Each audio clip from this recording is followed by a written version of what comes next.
What's going on, everybody, and welcome to another episode of Ask a CISSP.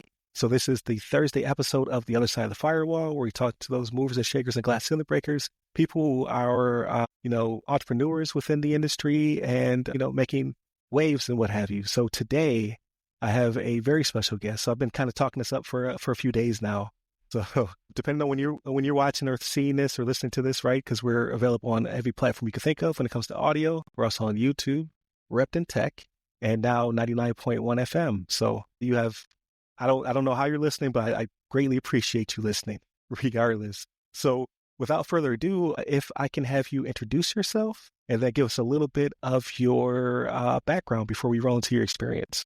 Great. Thank you so much, Ryan, for having me here. My name is Lynn Dohm, and I'm Women in Cybersecurity Executive Director. And so we often go by our acronym, and it's spelled WiCyS, pronounced WiCyS, like we sisters, because that's exactly what we are. We're a global cyber sisterhood.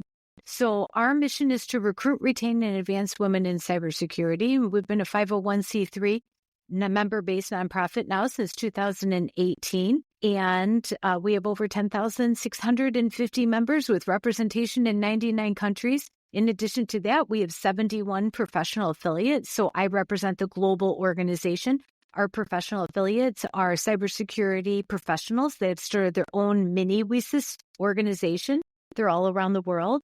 And then in addition to that, we also have 304 student chapters. So we continue to create accessibility and opportunities for women to not only get into cybersecurity, but advance in their careers because of it.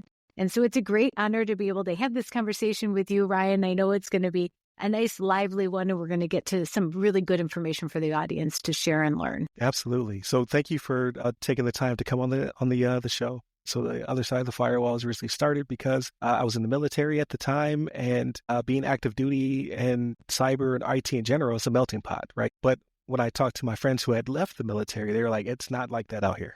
So when I started to have these conversations with people, it led to me asking, like, why did you start your journey? Why did you break into, whether it be IT or something adjacent, into cybersecurity? And what, kind of motivates you? Where's the passion come from? So in your case, I mean, you're leading a humongous organization, right? Like you said, you have multiple chapters, a global presence. But where did you start at? Like, what was your cybersecurity origin story or your IT origin story? So I was one of those people that came in. Cybersecurity just kind of stumbled in front of me. So I entered into this workforce initiative, working on an NSF, a National Science Foundation funded grant here in the Chicagoland area.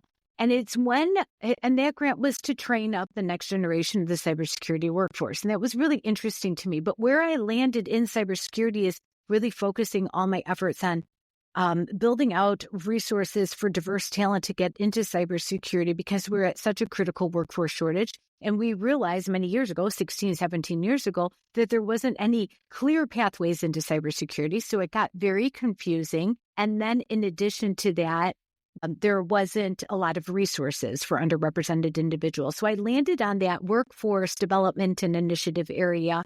And for the past 5 years, I've been working on focusing primarily on women in cybersecurity.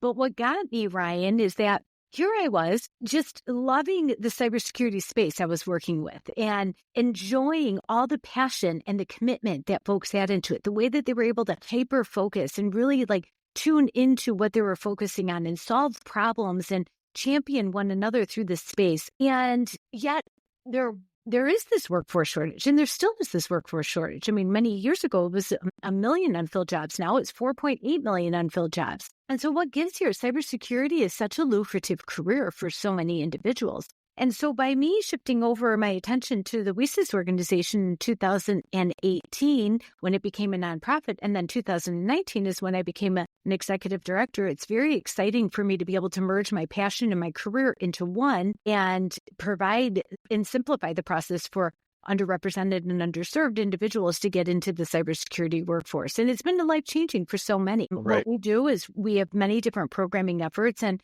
some of our signature programs are finding the hidden talent, seeking out individuals that might not necessarily understand how cybersecurity could serve them as a career choice, and then take them from zero into cybersecurity and include the career placement services, and so that they could get on their way in this lucrative space. But every once in a while within WiCyS, we also assess our members. And we threw out a question a few months ago of, why did you get into cybersecurity? What resonated with you that got you here? And and within a few days, we had over 2,400 acknowledge and respond to that question. We have a very thriving, engaging community. And so they're always willing to share their knowledge and strengths and insights with others. And what it boiled down to was just such a common theme: being mission focused, having a rewarding career, making a difference in the world, solving crime, fighting the bad guys, protecting others, protecting families, organizations, companies they belong to.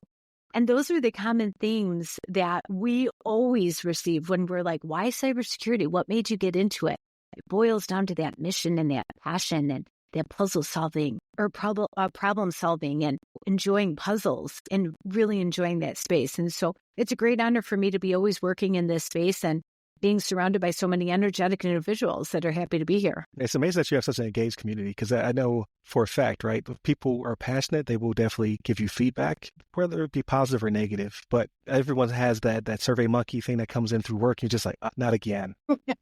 Right? It was the same thing when I was in the military. It would be a task, right? Like I went from being an airman who reluctantly didn't want to fill it out to being, an NCO or non-commissioned officer who had to kind of push for it. Like, I can't make you take the survey, but we can't make it better. And let's hear more. Yeah, we need your feedback. So it's good to see that you have such an engaged community who they want to give you feedback. They want to, help the future them, right? The person who's trying to come in and break into cybersecurity. So with that being said, what was your biggest hurdle or challenge when it came into the crossing over into WiCyS and kind of working at the executive level? Was it just a natural progression, or were there some things where you're like, okay, this is a little bit different, or these are things I didn't quite see being challenges when I took the position? Well, coming over onto the nonprofit side and being in the nonprofit executive director space is just a little different of experience in general, because you're responsible for funding the organization. And then also you're responsible for not only growing it in the membership, but the programming efforts. And a primary goal or responsibility that I have is listening to the community, understanding their needs, looking at the workplace right now and the workforce, and then building programs that make sense for our employer partners. So that part is always evolving. The space is always changing. There's always so many different things in the climate that really alters and shifts, whether there's various tech layoffs or there's, various workforce demands, other things that also have been happening, recently that contribute to many different variables within the workforce. Right. So it's nice to be in a nimble space where we could be very flexible and we could always continually to understand the needs of our audience and our community, and then build out programming efforts that make sense with their employer partners. That, I guess, it took me by surprise on how much time it was going to take for that, but also having the flexibility to be able to shift. Because once we have one idea, to be sure that we could alter that depending on our time. So I became executive director October 1st of 2019. What happened in 2020? There was no plan. There was no executive director's playbook for pandemic. And so what happened for us is it allowed me and our team to kind of reduce their own barriers and walls we had up of what our vision was for the future, and to be able to take down those walls of in-person activities and events and really get ourselves out there in the virtual space. And that was a very strong contributing factor for us to grow internationally. That's when we got a lot of international engagement. That's when our community was very supportive and championed one another on social media. We received a lot of media attention. We received a lot of attention from other areas, and we started building out more virtual programming efforts that are either taking individuals from early career into more mid-career roles or mid-career into senior roles. And so we've opened that up internationally, and our growth really happened organically from there. So it was nice. But my story to get into WiCyS is that I was searching for that community and camaraderie in my career for many, many years. And I was working in a support capacity for the WiCyS organization. And I attended my first conference in 2018 when the conference was here in Chicago. And it was the first time in my life, even though I was searching so hard to become a part of an association or an organization where I really had the Right. really rich conversation in cybersecurity, and I was able to build up my network. And it was right in front of me the whole time. The time that I went to the WiCyS conference, and the table that I was sitting at created incredible career advancement for the next year and a half. And Oh, that's it amazing. was a year and a half later that our founder, Dr. Suresh, then messaged me asking me if I would consider applying for the executive director role. And again, I thought, when else can I merge my passion and my career? And so I Right. applied for that position, and it's been incredible ever since, not only to be a part of the WiCyS growth, but be a part of the growing efforts of the workforce just in general. And I like how the organization is pretty much from cradle to grave, right? You're helping people to come in, receive training, kind of figure out who or what they want to be within the space, because cybersecurity is so broad, right? And then from there, you said you have employer partners. So you're able to, kind of get people into those seats. So I know the tech layoffs were pretty big, and they did impact us a lot when it came to just seeing DE&I kind of drop off for a certain extent, and then as well as just very large companies kind of shuttering or shedding their workforce, whether it be IT, cybersecurity, so on and so forth. Have you seen a resurgence, or did it kind of level off for you guys, or what was kind of the experience coming off of the big tech layoff wave? Where it definitely was, every company that we work with has a different set of priorities. And because WiCyS aligns with the Cybersecurity Workforce Initiative, and that we're not a women's only organization, that we're a community comprised of women, men, non-binary individuals, allies, and advocates that are all concerned about the critical workforce shortage. We're concerned about the security of our companies, our families, the organizations that we belong to. What we were experiencing is that there was just a different shift in priorities. And either if they were very heavy on hiring many years ago, then it shifted into a very strong focus on retention. And so WiCyS provides that community-based effort, that networking, and how we partner with our employer partners. We have over 60 strategic partners that fund and support us in a year-round engagement. And they're companies of all sizes, and we have many different tiers of partners as well. But these companies are committed into investing in the most valuable and expensive asset in cybersecurity, and that's its people. Absolutely. And so they lean in on WiCyS to be able to not only create easier pathways and accessibilities for individuals so that we can invest in more women getting into cybersecurity, but advancing in their careers. And so when it came to the tech layoffs and how things were adjusting there, it was unsettling, but the priorities of companies shifted. And then they really came to us with this concern of, we value and appreciate the diverse talent that we have on our teams. Right. How can we partner with WiCyS to ensure that retention remains? And while we're on a hiring freeze at this very moment, we want to ensure that there is no attrition of our incredible teams that we have.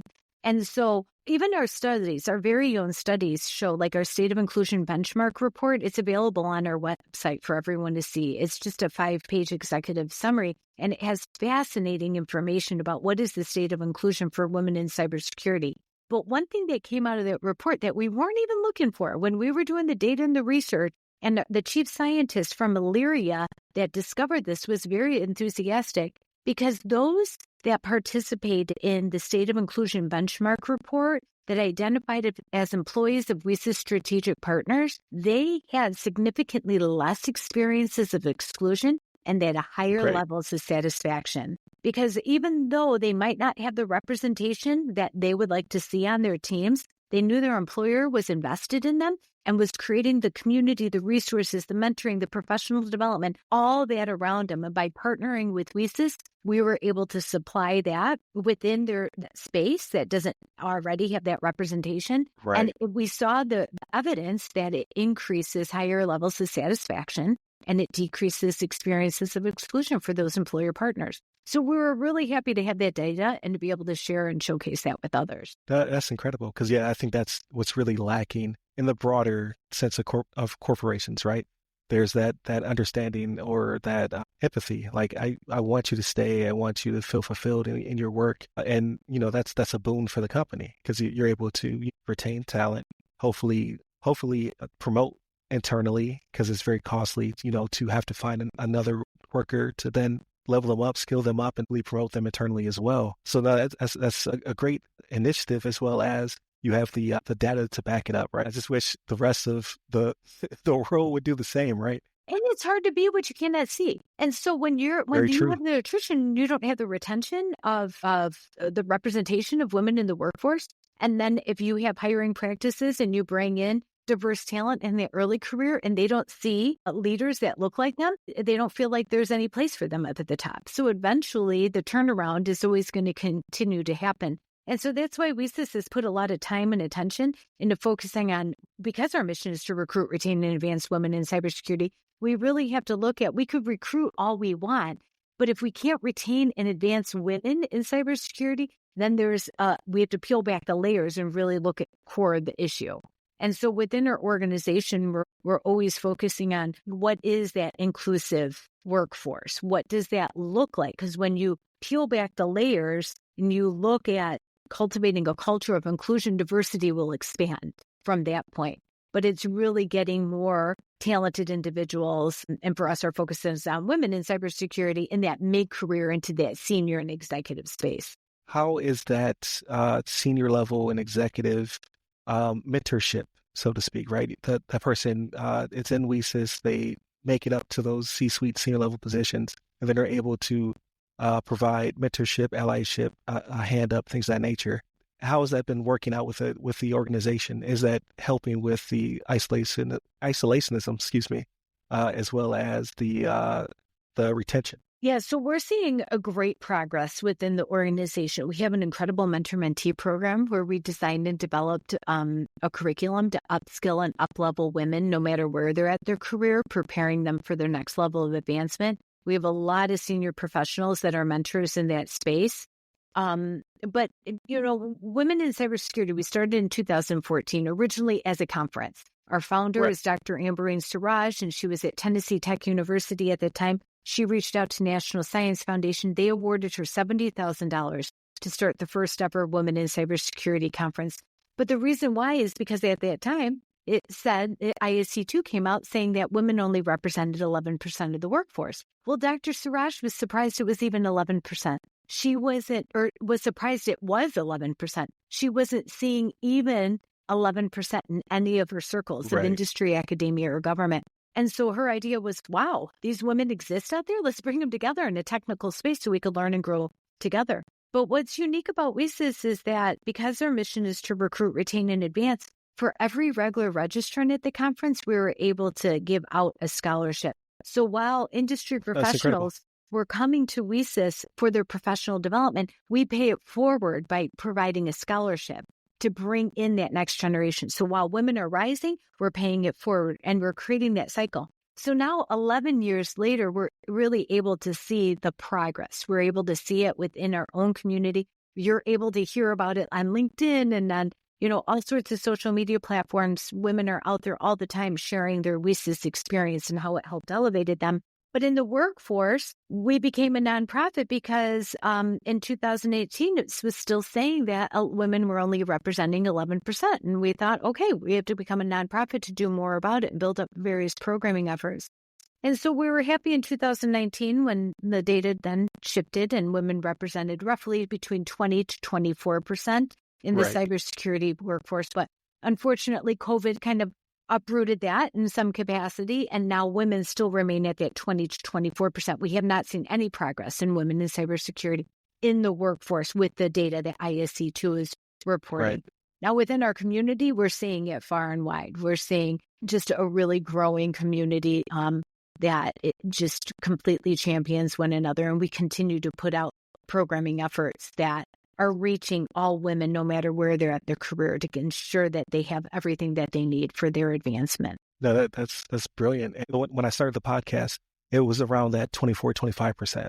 So you're able to see the growth, right? You're able to see okay, we started with roughly 11 and now we've almost doubled or more than doubled, and we're still working towards it. So when I initially saw the stats, not having that experience, right? Again, the military is a melting pot. It's a little bit different. It's still very much disproportionate, don't get me wrong. But when I saw the 24%, I was like, women make up more than half the population. I was like, why is this so woefully low? So it's amazing to see that growth. I didn't know that you started at 11, right? So that's humongous to, more than double, obviously we're still not where we should be. It should be a representation of the population, in my opinion, right? Like, so women should make up more than half of cybersecurity because you make more than half of the population. But to see that growth is astonishing. So hopefully after all of the churn, right? Like coming out of COVID, we're coming out of the great tech layoff wave. Yeah. Yeah. And we're seeing a uptick in that too. I had quite a few partner meetings even today where they're saying that they're projected to hire, big hiring coming up Great. in their teams for fiscal year 25. And so they're partnering with WiCyS to help make that happen and be the partners for them, because it's always also about meeting the community where the community is at. And so that's what WiCyS is able to do. I mean, through our strategic partnership, they have access to our job board. We have tons of resumes there. All our members could upload their resumes there. All our strategic partners can recruit from that all year round, in addition to, having access to all our various programming efforts.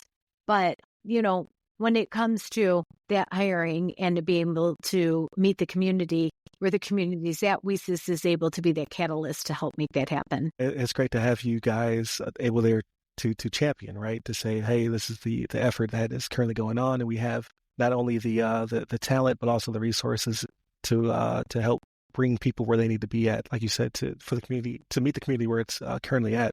With that being said, are there any partnerships or anything like that? So when I look at the community, right, I talked to Black Cybersecurity, WiCyS. I talked to Rebecca Skeet from Black Girls Hack. She's COO over there. And I see a lot of great organizations. Are you guys able to kind of, synergize those efforts? And if so, what initiatives have taken place that we are going to take place that we can kind of talk about on the podcast as well? We're all peers in the space. And so with WiCyS being a nonprofit really focusing on that women in cybersecurity, we're partnering with all organizations that are around us to be able to amplify the message, because we're all serving the community in a different capacity. So Cybersecurity we partnered with Cybersecurity before they became Cybersecurity, when they were ICMCP, International Consortium of Cybersecurity Minority Professionals. And they came around in 2014, just when WiCyS was coming around as well. So we have always contributed and done partnering programming efforts the best that we could. And we're always out there amplifying our messages through various podcasts and through call for participations and presenting at RSA together and being on various panels together. So a lot of our community members are also community members of many other nonprofit organizations as well. So WiCyS and Latinas in Cybersecurity, and WiCyS has a Latinas in Cybersecurity professional affiliate as well. They have all partnered together on various programming efforts on site during the WiCyS conference, really gathering the community in many different capacities. And then in addition to that, we have community collaborations that we've worked with Blacks in Cyber, Black Girls in Cyber, and Black Girls Hack, and Women's Society of Cyber Jitsu, all of those nonprofits that are doing such good work. So it's amazing to be able to work in this space. And one of my favorite parts of working in this space is being with those partners and brainstorming ideas and working together, discussing about what our challenges are and how we could distinctly navigate through them. Right. Because each of our own nonprofits have very distinct challenges too. Absolutely. And I love the overlapping of efforts, because just like we say, diversity within cybersecurity will help us to figure out those future problems, right? To have someone of diverse culture, ethnicity, neural diversity, so on and so forth, just brings a lot to the table. So that way we can figure out, tomorrow's problems as opposed to where we're currently situated. So I'm glad to see that there is that overlap. When it comes to the conferences, so you guys grew out of conferences, right? Now you're at, this big global presence. Do you still have the conferences in order to bring people in? And if so, what is the frequency of those? Yeah, so our conferences are signature programming effort. We started as one, then we became a nonprofit in 2018, but the conference remained a very important initiative. It's one of many initiatives. We have many signature programming efforts now. We have our security training scholarship, and we raise a lot of funding in order to execute in that capacity. We have our mentor-mentee program. We have all sorts of different programming efforts. Each and every month, we're rolling out various programming efforts for early career, mid-career, even executive cybersecurity exercises that we partner with SANS Institute. to do at that senior and executive level as well. But our conference comes out once a year, and so our next conference is April 2nd through the 5th in Dallas, Texas. We're going to be at the Gaylord Texan out there. And then what's new for 2025 is that we were able to extend the conference by a day. So normally it's a 2-day conference with a 1-day pre-conference day. For 2025, it's a 3-day conference with an extra pre-conference day. So we're excited about that. We're able to extend the career fair by an extra half day as well. And so it's a big hiring event in order for companies to really get in front and get access to all the resumes, and then they hire and offer jobs on the spot at the WiCyS conference.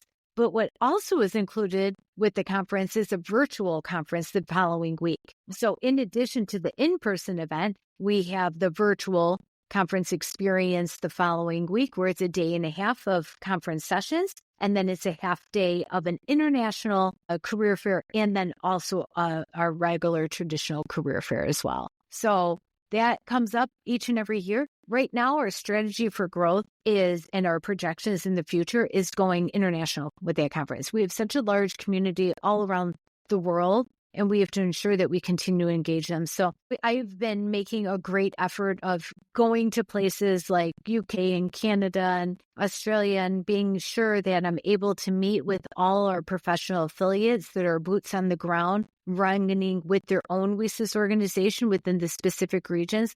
But it's time for our organization, at 6 years in it being a nonprofit, to continue holding our existing conference experience, but then also go into the international space with that conference too. So we're ready for it. We have our 5-year strategic plan built out. We have a very strong sustainability and scalable model as our business plan, and we're looking forward to what the future will hold for us. No, absolutely. And you are definitely very well organized. So the PM part of my brain is just like, this is great, right? It's releasing endorphins. I like to hear all of the efforts you have, how you're able to coordinate those efforts. And then obviously, like when you said you had the 5-year plan, I'm like, oh man, that's great. That's that music to my ears. Right. You should see the metrics, the board that we've built out to track all our KPIs. If that a 5-year strategic plan makes you geek out, you would love our dashboard for KPIs and how we track our KPIs and how do we measure success in us as growing organizations. So that's a really fun, creative space to be of. Where's the gaps? What kind of programming effort is going to fill that gap? Well, how do we define success with that programming effort? What kind of impact do we want to make? What kind of data needs to be gathered? And then measuring that off of our dashboard. It's super exciting. It's one of my favorite things to look at each and every day is a dashboard of KPIs. Is that not nerdy or what? But I love it.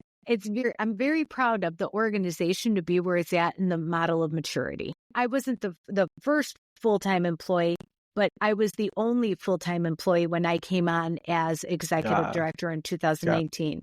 And then in 2020, we hired some additional staffing. And then to think now, so many years in, that we have all the staff, all these contractors, all this working, and all these volunteers continue to work in and day out. Very dedicated staff. Dedicated individuals that are in this space working for us to achieve our goals within the workforce. So I think a lot of people appreciate how much effort it takes to grow an organization, because you can have an idea all day. That's great.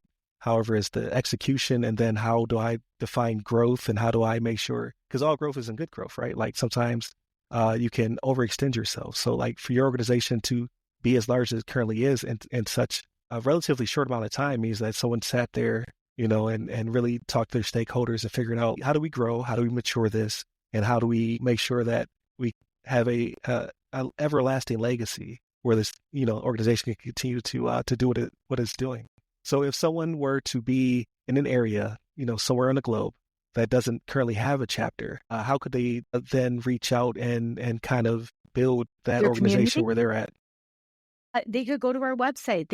Under initiatives, we have professional affiliates and student chapters, and they could go ahead and fill out the form either at that part of the website or email info@, and we will connect them with our either professional affiliate manager or a student chapter manager, and they will get the ball rolling and give them all the information that they need to get started. So that's a really exciting, creative space to be, and it's really showing up in a leadership capacity and how you envision how to drive the change that's needed and gathering your community and bringing it forward. So just last week, I was at the Amazon headquarters in New York. They did a CTF simultaneously in New York, Virginia, and in Oh, wow. Washington. And Okay. so that was very exciting. But the perk about it is being there with WiCyS members that flew from all around the country to be at that New York location, and then also to be able to then meet the New York Metro affiliate. So we have a bunch Right. of industry professionals that are also boots on the ground running their initiatives in that area too. So to be able to meet them at the conference where they were providing outreach and resources to others, it was like seeing the work in action right there. Right. In one location. We're incredibly proud of the leaders that really drive this effort in so many areas. And it's a labor of love. Being a nonprofit is a labor of love. And being a volunteer in the leader space is definitely something you have to feel very passionate about to move it forward. When I talked to Rebecca Skeet, COO from Black Girls Hack, she also brought up it's you have your 9 to 5, and you also have another full-time job in the organization, and then you have part-time jobs where you're trying to, figure out like, what do we need? How can I provide it? How can I fill in a gap? Because you don't necessarily always have the person you need in the position until you find them, right? That perfect person to slot into whatever that position is. So sometimes you're the stopgap, right? So it definitely is a labor of love, and I commend anyone who works in an organization to that extent. But then the people who are in those executive positions, like I can only imagine, like, because you have your job, you're being cross-utilized is what I'm trying to say. Yeah. So, and that's the power of a board. When you have a very committed board, it's also very powerful too. So I'm very fortunate to work under the leadership of the WiCyS board.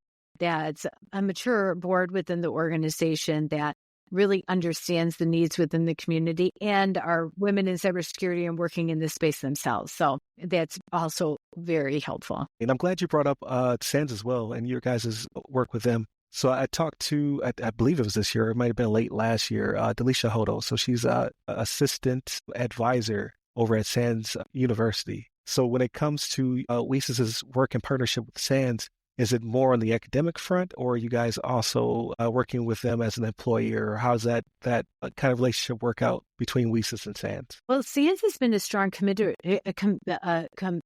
supporter of the WiCyS organization well before even becoming a conference. So the late Alan Pauler from SANS Institute, the founder and president, he really was an active part of brainstorming ideas with our founder, Dr. Ambereen Siraj, on what the WiCyS conference and what WiCyS is all about as it grew into going into that nonprofit space. So SANS Institute has been a long-time contributor to brainstorming and thinking through various ideas on the WiCyS org. And right now, they're a strong employer partner of ours. So they are a strategic partner. They're a tier 3 strategic partner. And with all our partners, we offer them the opportunity to partner with us on our various programming efforts. So when the pandemic happened in 2020, and I'll never forget, we woke up March 5th, 2020. We're like, you know what? We heard that COVID-19 was in California, but it wasn't going to reach us in Colorado on March 12th. And we thought, it's not going to be a problem. March 12th, we're going to hold our conference and everything is going to be fine and we'll just move through it. And that was our thoughts March 5th at 9 o'clock in the morning when we met as an executive committee. And by 3 o'clock in the afternoon, COVID-19 was in Colorado and our conference was no longer viable because of, not being able to bring people into in-person event. So on March 5th, we had to cancel our March 12th event. And it was very heartbreaking. And it made us really reflect on how are we going to support our community that already needed our support, that was already working in silos, that already didn't have the representation that it needed within this space during very unusual COVID times. And because we were able to cancel that conference and 5 weeks later launch a virtual conference that was highly attended and very successful, we've received a lot of attention from that. We got a lot of media attention and companies came to us saying, all right, well, we've made our investments in in-person events. How could we now support WiCyS as you're going into this virtual space, continuing to support more women in cybersecurity and support the workforce in this capacity, Google was one of those partners that came to us. And we started brainstorming, what would a security training scholarship look like? And of course, when it came to what kind of certifications, we partnered with our very own partner, SANS Institute. And we built out this tiered program that finds hidden talent, that showcases women that have aptitude, grit, determination, not always advancing the individuals that are top of the tier, but advancing individuals that really are striving and so committed to this life-changing experience and really how it would impact them in their lives to be in the cybersecurity workforce. And so that's how the program came together. It's tiered. So that way, no matter whenever a woman or a WiCyS member doesn't advance to the next tier, they're walking away with a learning experience that they could continue to build on. And then the final tiered recipients receive advanced SANS certifications and career placement services. And so far, in the past 4 years, everyone that came into the program 15 months later, within 15 months, were in their first cybersecurity job. That's outstanding. Yeah, it's amazing. And we continue to follow these individuals throughout their careers as they have their career advancement. So individuals come in as hairdressers, as musicians, as physical therapists, as teachers. A lot of teachers come into cybersecurity, and they come in not thinking that they necessarily have the transferable skills, but they do. They just do. And through the way that our security training scholarship is positioned, it gets them into the lucrative careers. And what's interesting is that we now have scholarship recipients from 4 years ago that are now working at Google. Okay. The very first yeah. And so it continues to come around full circle. So it's fascinating to be in this space to build out programs that make sense, to see the impact and see all the data that we're doing because of it. Outstanding. Because I just feel a lot of people feel disheartened, right? Like they want to break in, but they can't, or they've paid for training that doesn't necessarily align with what they want to do. So to see that you guys have that mentorship, allyship, provide them guidance, because a lot of people don't have that guidance. They're just shotgun firing off. Like I want to be in cybersecurity, but they don't know what that means, and then they become burnt out and they kind of leave the field. But I think our greatest strength will be through people who are not IT converts, right? Like I think that's great. Like I'm an IT guy by trade, right? Air Force trained me how to build networks, but I run into, like you said, teachers, lawyers, people who are in the medical profession or billing, and they bring all these transferable skills into cyber. It's just a different perspective, because at the end of the day, like everyone needs cybersecurity. So why not take people from these different fields of expertise and then put the lens of cybersecurity on top of it, saying like, okay, what do you see in this regard that maybe I don't see as, a switch router guy, that you may see because you worked within this field, like musicians and so on and so forth. Like they just bring a very interesting perspective and eye to cyber. And it's good to see that it's working out for WiCyS and its members. Yeah.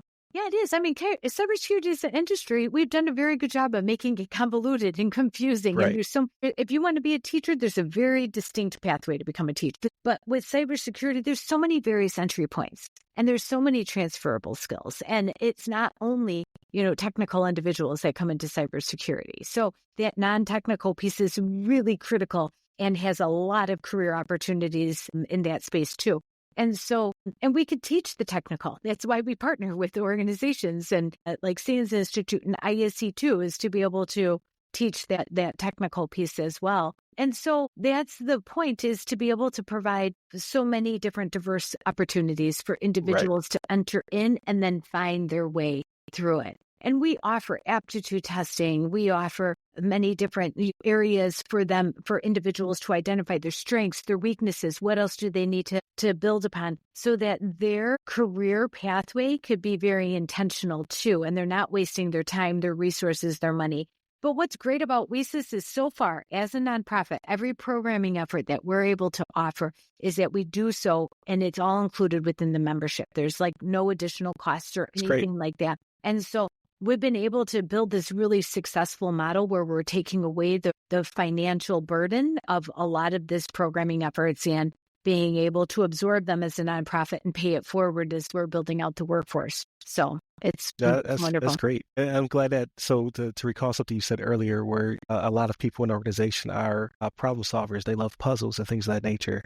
That's definitely something that needs to be more within the field. Because again, I come from, like, I'm not trying to knock IT. I love it. It's where I started.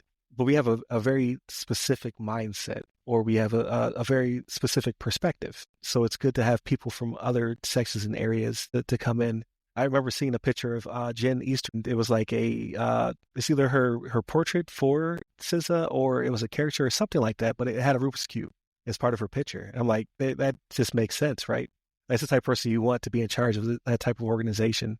Because not only do they not take themselves overly serious, which you'll see in a lot of government pictures of things of that nature, right? Like, see people who just have like the clenched jaw and they want to look real serious and tough in their picture. But also, like, when you're recruiting people, like, you want to have an image that, it calls out to them. Director Easterly, she came to the WiCyS conference in 2020 when we were in Cleveland, Ohio, and she announced her 50 by 30 initiative. And after she was on our big keynote and made this announcement on our main stage, then she went out in the career fair and recruited from the CISA booth. Oh, that's awesome. For the remainder of the day. So accessible, so relatable, so a part of the community. And that's what we see a lot of too, Ryan, is companies say, oh, I want women on my team. I want diverse talent. Nobody's applying for the job. We always come back that if something is not working, then something is broken with that system. Right. And it's about meeting your community where your community is at. And WiCyS and other nonprofits that you mentioned earlier, that's about meeting the community where the community is at. And if we really, truly want to drive the workforce to be as diversified as we see you want it to be, then it takes putting forth that effort and moving forward in a different way, not always doing the traditional recruiting ways and just, putting out the same job recs out there without making any adjustments to more inclusive language and right. Putting out your wish lists of, everyone having 3 to 5 years and CISSPs and everything right. else. And an entry-level job, yeah. For an entry-level job. I mean, we hear about it all the time. But Director Easterly is a great example of how she broke down barriers and went out to the community and really drove that. And you can see that she has quite a following and quite a community around her, and she built out a significant workforce because of her contributions and the way that she was committed to, making a difference and how she wanted to build her teams. Yeah, absolutely. Like using your platform to amplify voices, right? So they had the Pass the Mic initiative a couple of years ago, where it was like, we're going to give people within our organization the spotlight, like diverse talent within our organization, to go onto our social media platforms and promote and amplify our message. And I saw a lot of people who didn't necessarily look at the government sector or look at these companies as places they could work, like flip switch. They're like, oh, okay, I didn't know people who looked like me, who thought like me, were in these organizations. So it's just efforts like that are just really cool. And I'm glad to see that they're taking place, right? Because again, I started the platform because I didn't see a lot of it in the private sector, the public sector. And now you're starting to see a lot more community involvement. And it's just really good to see. I just like, right, 2020 to 2024 has just been a very odd time for the world in general. So what I'm hoping is 25 through, infinity. I was going to say, don't put a stop to it.